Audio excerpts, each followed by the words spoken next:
So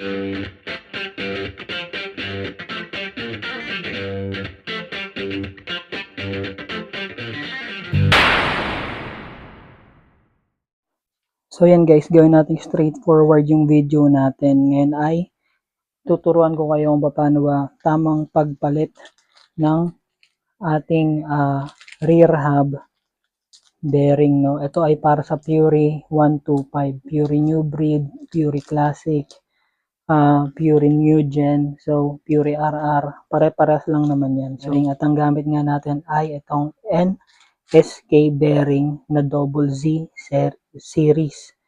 Ito ay isang 6301 and 6201. Okay. So makikita nyo naman yung numbering yan dito sa inyong mga bearing guys. Pero kung di kayo sigurado guys sa bibili yung bearing, mas mainam at baklasin nyo muna tsaka kayo bumili ng inyong bearing, no.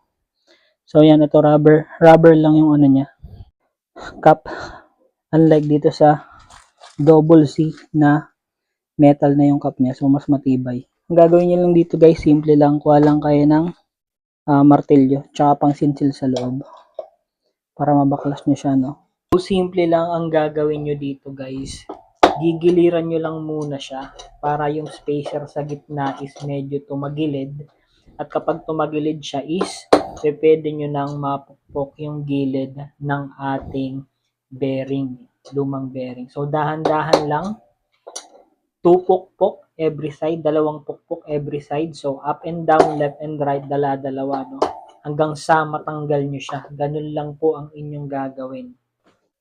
Okay, so yan na guys, natanggal na natin yung bearing and maganit na nga siya, tsaka medyo may alog na. Kaya may ik-ik sound na siya, no. So ang pinagkaiba nitong bearing na to is close yung harap niya, pero yung likod niya bukas. Ayan. So may tendency na maalis yung grasa dyan. So ayan guys, may number nga dyan. Katulad na sinabi ko sa inyo kanina. Makikita nyo yung numbering ng bearing nyo dyan para alam nyo yung size na bibilin nyo. Katulad na to. Ito ay 6301. Okay. Ito naman ay 6201. 6201 DU. Okay. So para makita nyo kung tama ba yung sukat kahit magkaiba yung series niya. No? Ito kasi DU to eh. DU series. Or DU yung klase ng bearing na to ng NSK. Ito naman is ZZ. Magkasukat lang po siya. Pakita ko sa inyo. Ito yung 6301. Ayan. Tanggalin natin yung ilaw. Ayan, 6301 yan guys.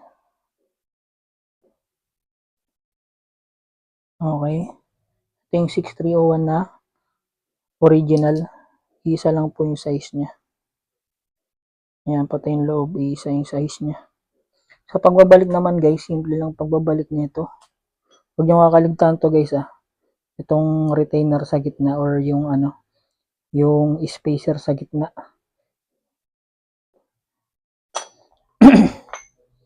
Okay, so balik na natin, unahin natin itong 6301. Ayan, linisin natin para mas swak. Diba? So ito yung 6301. Gawin natin para mas mabilis siyang pumasok is lagyan natin ng konting grasa sa gilid. Konting-konti lang yun guys. Para lang pumasok siya kagad. Konting-konting grasa lang.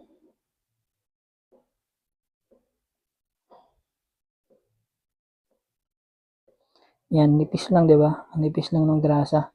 Ay, tsaka mapapansin mo, sobrang dulas pa niya. Di katulad ng isa na kailangan mo ng piliting iikot para lang umikot. Pwede natin 'to ngayong ibalik. Pagbabalik naman guys, tap-tap lang ng konti sa gilid.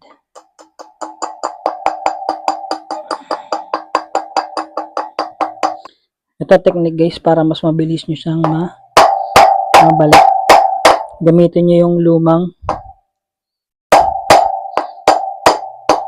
bearing para mas mapit nyo siya ng mas maganda. So pag alam nyo yung pit na siya guys, Yan, okay na siya, di ba? Yung isa naman ang ating ibabalik. Kabila.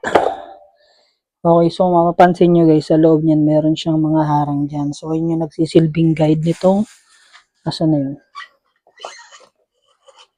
Ito. Okay. Siya yung nagsisilbing guide niyan. Pero bago natin balik, punas-punasan muna natin. Sa pagbabalik na ito guys, mas mainam na gamitan na natin siya ng pinagbabawal na technique. So, ito yung ating 6201. Okay. Pasok nyo na to. Ito, gamitan natin itong ano niya, hub niya. Pero bago yan, pasok nyo rin muna ito. Okay, para diretso siya. No? Tsaka nyo siya pasampaling sa gilid.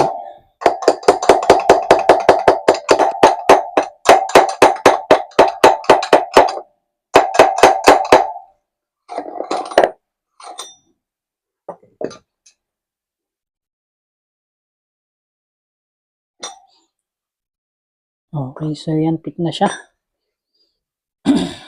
So, ayan na guys ang ating finished product. And, yun na nga, smooth na ang kanyang ikot. No? Kabilaan yan. Ayan, pati ito. Smooth na rin ang kanyang ikot. So, ganun lang ho ang gagawin nyo, no? Kuha lang kayo ng pansinsil. Mas maganda yung flat yung dulo para maalis nyo kagad yung inyong lumang bearing at mapalitan nyo na siya kagad, no? So, ganun lang siya kasimple guys. Salamat sa panonood nyo. Sana nakatulong sa inyo itong video na to. And like, share, and subscribe. Salamat ulit.